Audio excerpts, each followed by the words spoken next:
Hi there, and welcome to the Daily Gardener, and thank you for listening. I'm your host, Jennifer Ebling. It's April 3rd.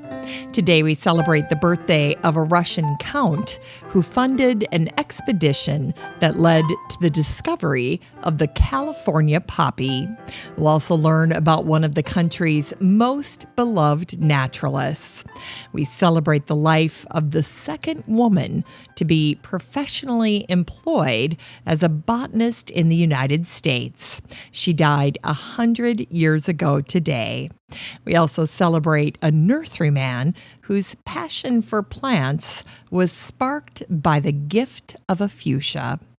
Today's unearthed words feature words about rainy, windy April.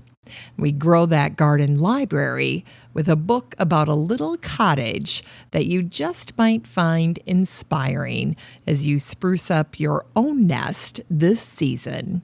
And then finally, we'll wrap things up with a little poem about trillium, which are also known as wake robin.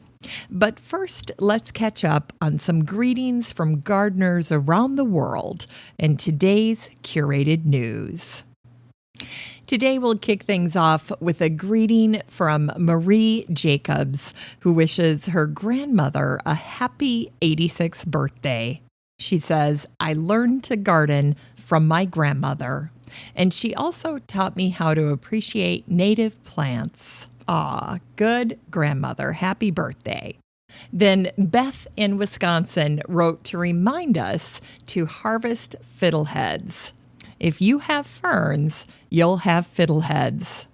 Fiddleheads are a sure sign of spring, and harvesting fiddlehead ferns is nothing more than cutting off the little furled fronds of a young fern, and you basically cut them off when they're about an inch or two above the ground, and you eat them like a vegetable.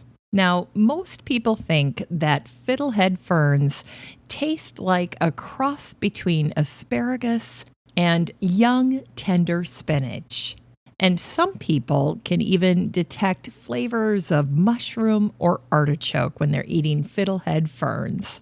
Now, if you're wondering how to eat them, just know that you should never eat them raw. Fiddleheads need to be cooked, otherwise they're quite bitter, and they also contain trace amounts of a toxin, so you definitely want to cook them. But cooking them is a snap. It only takes about 5 minutes. And all you have to do is prepare them by rinsing them in water, rub off any of the papery brown skin, and then they're ready to be cooked. You can steam them, sauté them, roast, braise, or pickle them. But I find it's best not to get too fancy and simply prepare them as you would asparagus. Personally, I like to sauté my fiddleheads in butter.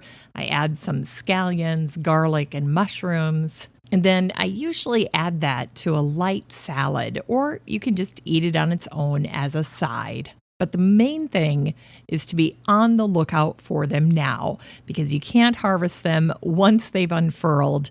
The key is to catch them when they're small, when they're just curling out of the ground. And in our northern climate gardens here in the upper Midwest, that usually means we have to do most of our harvesting by the middle of May.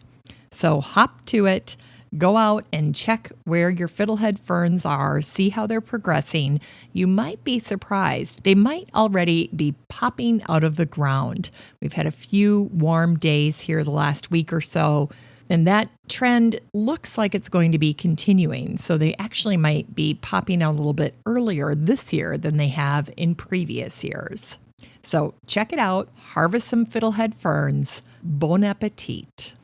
And then finally, I received an email from Robert Jost, who sent a picture of his grandson holding a dandelion, and the taproot is almost 3 feet long. He writes, "I was checking out my spring garden and saw this dandelion, and when I pulled it out, I couldn't believe the taproot.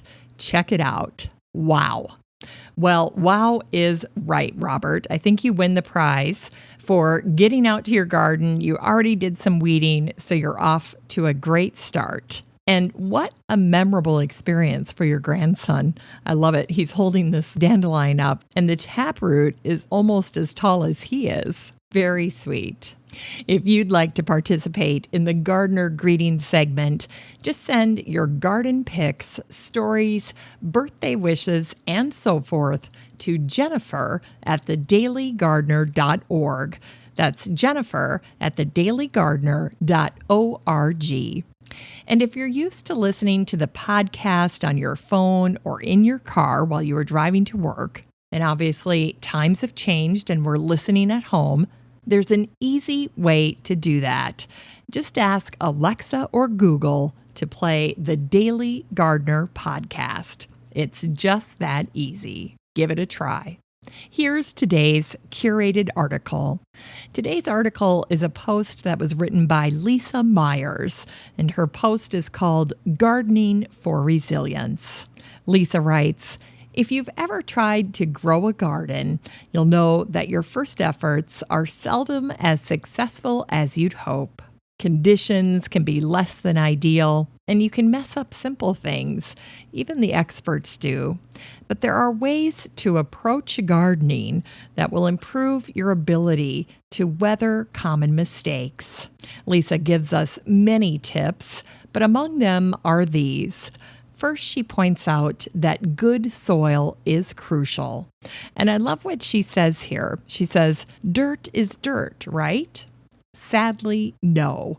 If I had to do it all over again, I'd have spent that first year amending my soil. A lot of gardeners say that. So get going on a compost pile, and if you can, get some compost delivered to your house. Then next she says, choose some plants for quick wins. And what she says here is exactly what I'm doing here at the cabin. She says, grab something quick like an herb garden, a planted lettuce bowl, or even a strawberry planter so you can get those first nibbles right away. She says there's a psychological factor to getting an immediate reward that'll help you be more resilient in the face of inevitable garden setbacks. And that is so true. And if you have little kids, you should consider starting them in the garden with radish. Radish are a great first crop for little kids because they grow so quickly.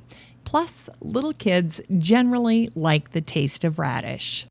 And then finally, here are two other tips from Lisa that I thought were very helpful.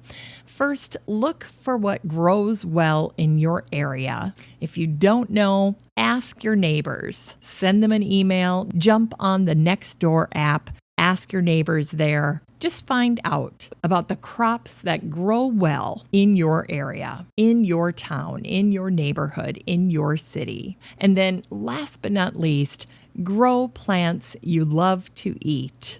I've talked about this very topic a lot over the past few years. Sometimes when we're growing edibles, what we're really doing is experimenting. Many gardeners grow edibles and then say they never get around to eating them, or they had no intention of eating them.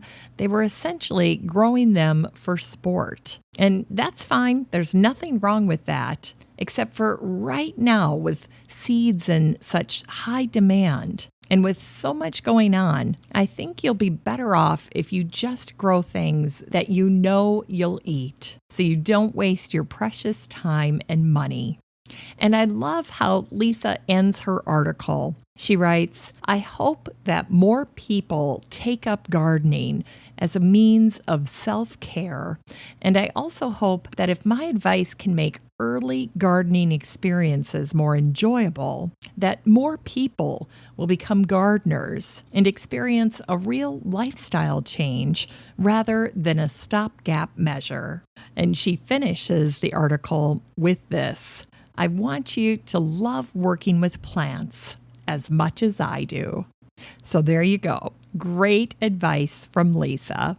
And before I close this segment, I have a little piece of advice for you as well. If you happen to have a magnifying glass laying around the house, track it down and add it to your garden tote. The best gardeners throughout our history have looked closely at their plants, and they often used magnifiers of some fashion. So this season, get up close and personal with your plants and increase your intimacy with your garden by looking at it through the lens of a magnifying glass. Now's the perfect time to add one to your garden tote. And as with every garden tool, you won't use it if it's not handy. So find it and put it in your tote. All right, that's it for today's gardening news. Now, if you'd like to check out my curated news articles and blog posts for yourself, you're in luck, because I share all of it with the listener community in the free Facebook group for the show. It's called the Daily Gardener Community, and there's no need to take notes or search for links because it's all right there. So the next time you're on Facebook, just search for Daily Gardener Community and request to join. I'd love to meet you in the group. Here's today's brevities. Today is the birthday of a man who was the foreign minister of Russia, Count Nikolay Rumyantsev, who was born on this day in 1754. In 1815, Nikolay funded the round-the-world scientific voyage of the Rurik, which included the poet and botanist Adalbert von Chamisso and a doctor-surgeon named Johann Friedrich von Escholtz. 2 years later, in 1817, the Rurik ended up in the San Francisco Bay Area, where it had planned to reprovision. During their stay in San Francisco, which lasted about a month, Chamisso discovered the California poppy, which he named Escholzia californica, after his friend Johann Friedrich Escholtz. A century later, in 1903, the botanist Sarah Plummer Lemon put forth a successful piece of legislation that nominated the golden poppy, Escholzia californica, as the state flower of California. And here's what the botanist Alice Eastwood once said about the California poppy. The Escholzia so glows with the sunbeams caught in its chalice that it diffuses light upon the other flowers and the grass. This poppy will not shine unless the sun beams on it. Otherwise, it folds itself up and goes to sleep. And today is the birthday of the naturalist, poet, and philosopher John Burroughs, who was born on a dairy farm in Roxbury, outside of Boston, on this day in 1837. When Burroughs attended school, his desk was next to that of the Erie Railroad robber baron Jay Gould, who was the son of a nearby neighbor. When Burroughs struggled in school, Gould would bail him out. They remained friends for the rest of their lives. Called John O'Birds for his special admiration for birds, Burroughs loved the natural world. He was one of the 4 vagabonds, a reference to an annual camping group that included Harvey Firestone, Henry Ford, and Teddy Roosevelt. And Burroughs drove a Ford, which was an annual present from his friend Henry. John Burroughs wrote about what he knew and loved best, the land around his home in the Catskills of upstate New York. The area included a stream called the Papacton, and today it's known as the East Branch of the Delaware River. Burroughs was great friends with Walt Whitman, who he loved dearly. Of Whitman, Burroughs wrote, "Meeting Walt was the most important event of my life. I expanded under his influence because of his fine liberality and humanity on all subjects. And here's a fun fact about John Burroughs. Whitman gave him a little marketing advice for his very first book called Wake Robin. Burroughs recalled, "It's difficult to hit upon suitable titles for books. And when I went to Walt with Wake Robin and several other names written on paper, he asked, 'What does Wake Robin mean?' 'It's a spring flower,' I replied. 'Then that is exactly the name you want,' he told me." Here's the beginning of that book called Wake Robin by John Burroughs. Spring in our northern climate may fairly be said to extend from the middle of March to the middle of June. It is this period that marks the return of the birds. Each stage of the advancing season gives prominence to certain species as to certain flowers.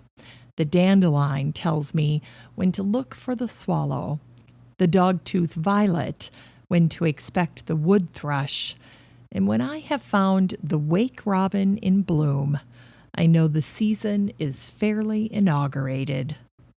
With me, this flower is associated not merely with the awakening of Robin, for he has been awake for some weeks, but with the universal awakening and the rehabilitation of nature. Wake Robin is the common name for trillium.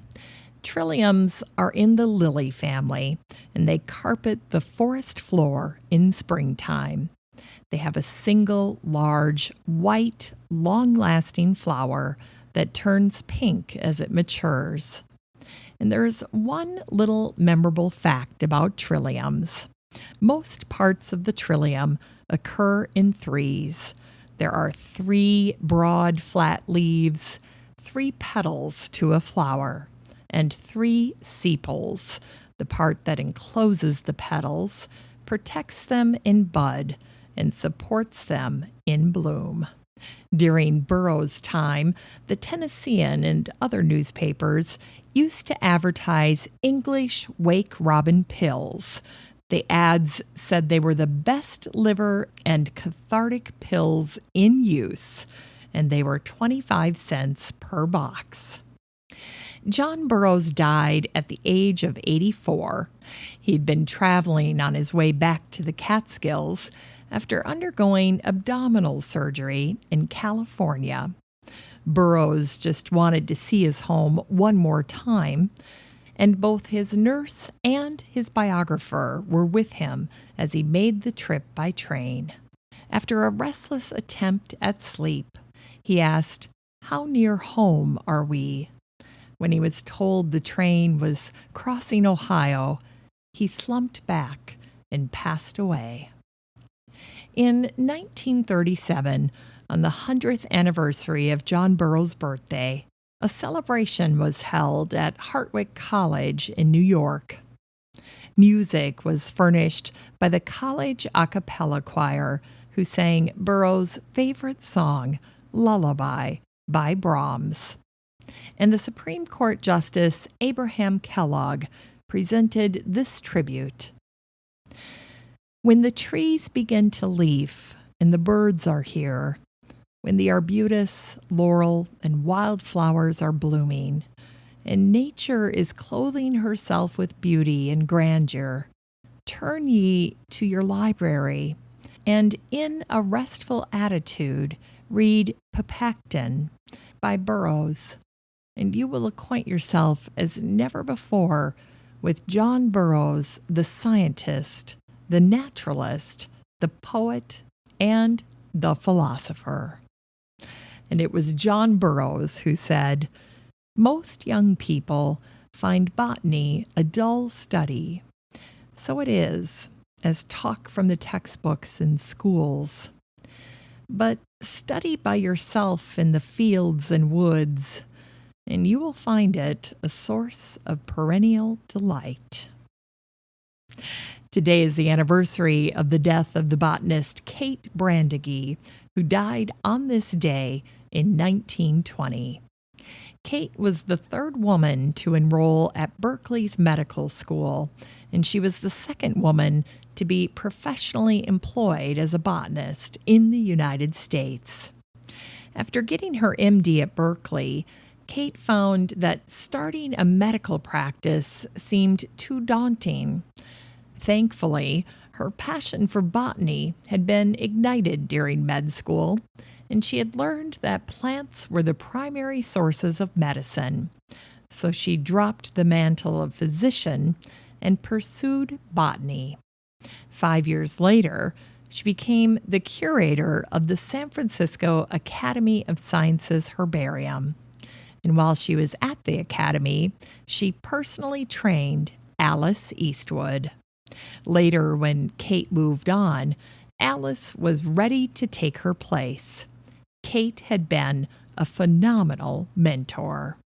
Now, during her time at the Academy, in a surprise development at the age of 40, Kate had fallen insanely in love with a plantsman named Townsend Brandegee.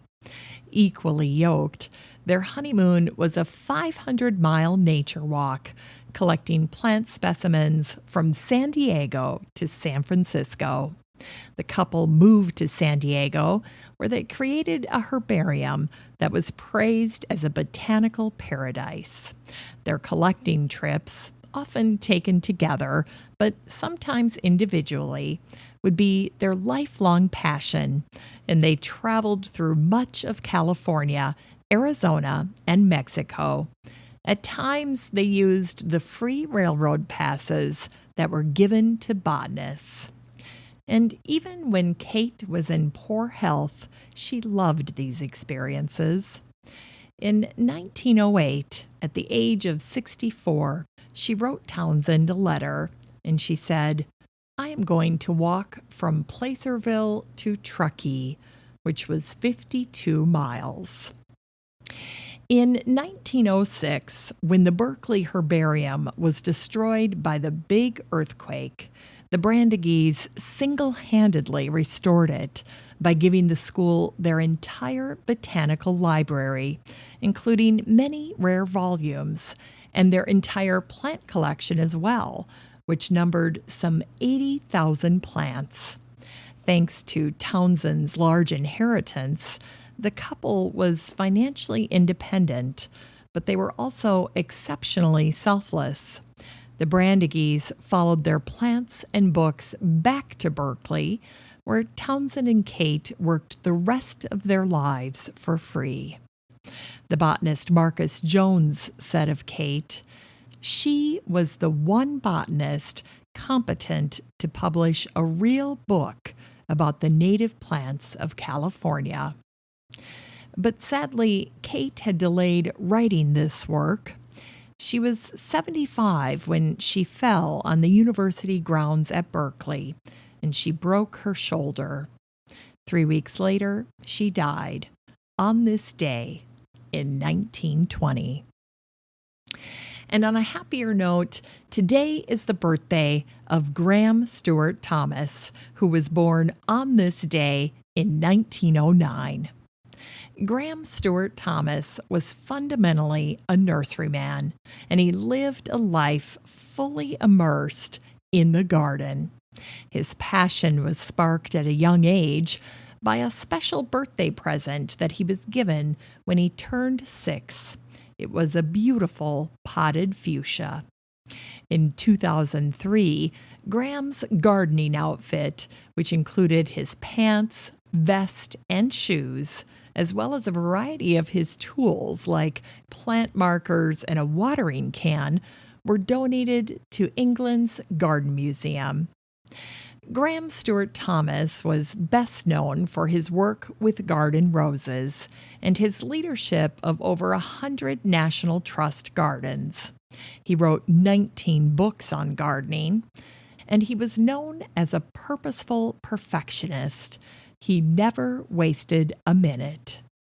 As for his legacy, you might be wondering what folks have to say about Graham Stewart Thomas on social media. Well, here's a sampling. Pachysandra ground cover, a Graham Stewart Thomas classic. My mom gave me a Graham Stewart Thomas for my first gardening book. So very special. Here's one I love. It's from a nursery. Our best-selling plant of 2015, at number 1, drumroll please, Eryngium, Graham Stewart Thomas. Here's one from a designer. Flower spike on yucca in border. Graham Stewart Thomas used them as punctuation marks in design. And then finally, here's my favorite one. Love being married to someone who knows what I mean when I say, bring me Graham Stewart Thomas, which of course is code for roses. In Unearthed Words, here are some words about April, cold and windy. This first one's from the American essayist and poet Ralph Waldo Emerson. April cold with dripping rain, willows and lilacs bring again the whistle of returning birds and trumpet lowing of the herds. And here's one from the American poet and teacher Dora Hill Reed Goodale. Oh, how fresh the wind is blowing. See, the sky is bright and clear. Oh, how green the grass is growing.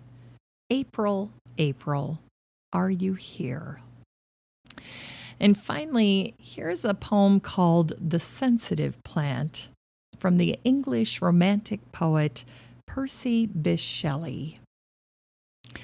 A sensitive plant in a garden grew, and the young winds fed it with silver dew. And it opened its fan-like leaves to the light and closed them beneath the kisses of night. The snowdrop and then the violet arose from the ground with a warm rain wet. Then the pied windflowers and the tulip tall and narcissi, the fairest among them all. And the hyacinth purple and white and blue, which flung from its bells a sweet peal anew, and the jessamine faint, and the sweet tuberose, the sweetest flower for scent that blows. And all rare blossoms from every clime grew in that garden in perfect prime. And the sinuous path of lawn and of moss, which led through the garden, along and across, some open at once to the sun and the breeze, some lost among bowers of blossoming trees. The plumed insects, swift and free, like golden boats on a sunny sea, laden with light and odor, which pass over the gleam of the living grass. And spring arose on the garden fair, like the spirit of love felt everywhere, and each flower and herb on earth's dark breast rose from the dreams of its wintry rest. It's time to grow that garden library with today's book, The Bee Cottage by Frances Schultz. This lighthearted book came out in 2015, and the subtitle is How I Made a Muddle of Things and Decorated My Way Back to Happiness. This book was inspired by Frances's popular House Beautiful magazine series on the makeover of her East Hampton house that she calls Bee Cottage. Frances had intended this book to be a decorating book, but it evolved into so much more. It's a memoir combining both beautiful photos of Bee Cottage inside and out and a compelling personal story, Frances's story. This book is perfect for this time of year when we're trying to come up with all kinds of ideas for our home and garden. In this book, Frances shares what she learned during her renovations of Bee Cottage. We get a sneak peek into how she decided each area in the house and garden would be used and furnished. From a personal standpoint, Frances came to discover that, like decorating a home or planting a garden, our lives must adapt to who we are and what we need at different points along the way. And I love this little poem that Frances starts her book out with, along with a picture of one of her garden gates. It's got the cutout of a little bee on top of it. He who loves an old house never loves in vain. How can an old house used to sun and rain, to lilac and to larkspur and an elm above, ever fail to answer the heart that gives it love? So sweet. Then Frances shows a picture of Bee Cottage. She says before it became Bee Cottage, it was a little run down and it had curb appeal, but not much love. And she wrote, I felt a bit that way myself. And here's how the story of Bee Cottage starts.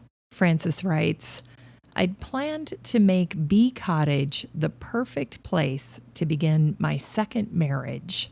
I'd bought it with my fiancé's blessing.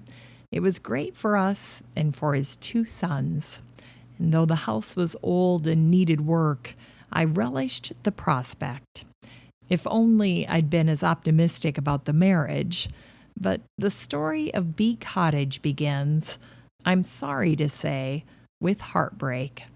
After the wedding invitations were sent, after gifts received, after the ridiculously expensive dress made, after deposits paid, after a house bought, I called it off. I wish I could say he was a jerk and a cad, but he wasn't. He was and is a great guy. The relationship failed because we just were not a fit. And there I was, with a house and the dawning that everything I had dreamed it would now be something else entirely. And that is the beginning of the Bee Cottage story. This is a great, lighthearted book. If you're looking for a nice escape from the heaviness of this time that we're living through, this book would be a great choice. It's lovely. Now, you can get a used copy of The Bee Cottage Story by Frances Schultz and support the show using the Amazon link in today's show notes for under $4. Great deal. Finally, here's something sweet to revive the little botanic spark in your heart.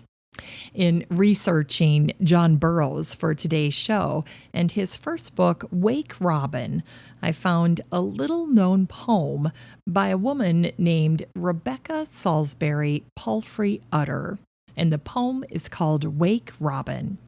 I love the poem so much I decided to learn a little bit more about Rebecca for myself.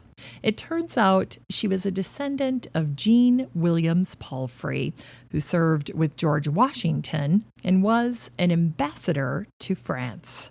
And when Rebecca was 28 years old, she became the wife of a Chicago minister named David Utter. Thereafter, she worked beside her husband as a missionary, and it was Rebecca Utter who coined the now popular term Daughter of the King in one of her more popular poems. But today I thought I'd share Rebecca's poem called The Wake Robin, which of course is a common name for the trillium. Here it is. When leaves green and hardy from sleep have just uncurled, spring is so tardy in this part of the world. There comes a white flower forth, opens its eyes, looks out upon the earth in drowsy surprise. A fair and pleasant vision the nodding blossoms make. and the flower's name and mission is Wake, Robin, wake. But you're late, my lady. You have not earned your name. Robin's up already, long before you came. You trusted the sun's glances to rouse you from your naps, and the brook that near you dances, at spring's approach perhaps. Your chamber was too shady, the drooping trees among. Robin's up already. Don't you hear his song? There he sits, swinging in his brown and scarlet cloak, his notes like laughter ringing. 'Tis plain he sees the joke. Accidents will happen, laughs Robin loud and clear. If you think to catch me napping, wake earlier next year. Thanks for listening to The Daily Gardener, and remember, for a happy, healthy life, garden every day. During the COVID-19 pandemic, The Daily Gardener is produced in lovely Wyoming, Minnesota. You can find today's show notes over at thedailygardener.org. That's thedailygardener.org. And to participate in the Gardener Greetings segment, send your garden pics, stories, birthday wishes, and so forth to Jennifer at thedailygardener.org. And to listen to the show while you're at home, just ask Alexa or Google to play the Daily Gardener podcast. It's that easy. You can find the Daily Gardener on all your favorite social media, and don't forget to share the show with all your garden friends. Finally, I want to thank my fabulous behind-the-scenes team of Brooke, Kiana, and Paige, and my editor, Eric Begay. Have a great day in the garden, and we'll see you tomorrow.